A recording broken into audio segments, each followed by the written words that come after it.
As a plumbing professional, it's important to know the proper way to flush a Rinnai tankless water heater. I'm going to walk you through the steps to show you just how easy it is. First, we're going to need a few things to do the job right. We'll need a 5-gallon bucket, 2 standard washer hoses, a submersible pump, and 4 gallons of food-grade white vinegar.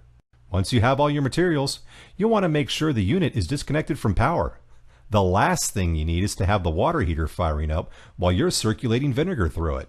Now we're off and running. The first step is to isolate the water flow from the cold inlet and hot outlet. Next, connect the washer hoses to the service ports on the isolation valves. The cold side will connect to the pump and the hot side will drain into the bucket. Pour 4 gallons of vinegar into the bucket and turn on the pump. This will need to flush for a minimum of 45 minutes, but up to an hour certainly doesn't hurt. This is a great opportunity for doing additional maintenance, such as cleaning the fan, the burners, the heat exchanger fins, etc. After you've thoroughly flushed the unit with vinegar, you need to flush out the vinegar residue. This involves several steps. Step 1. Turn off the circulation pump. Step 2. Close the service valve at the cold inlet. Step 3. Disconnect the hose to the cold inlet and make sure you have a drain or catch for the flushed water from the hot outlet. By the way, always refer to local code before disposal. Step 4.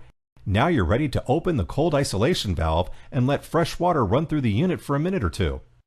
When you're done, close the cold side again, close the service valve from the hot side, and remove the hose from the hot side. You're almost finished. The last service item is cleaning the filter screen. Locate it on the cold water inlet and remove it to clean any debris that might be caught in the screen. Replace the screen and reopen both the cold and hot isolation valves to restore service to the structure.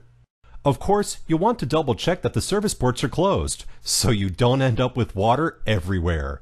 So now you know the proper way to flush a Rinnai tankless water heater. Thanks for watching. If you need any more pointers on the flush, the owner's manual is an excellent resource. As always, you can call Rinnai directly at 1-800-621-9419 or send an email to training@rinnai.us.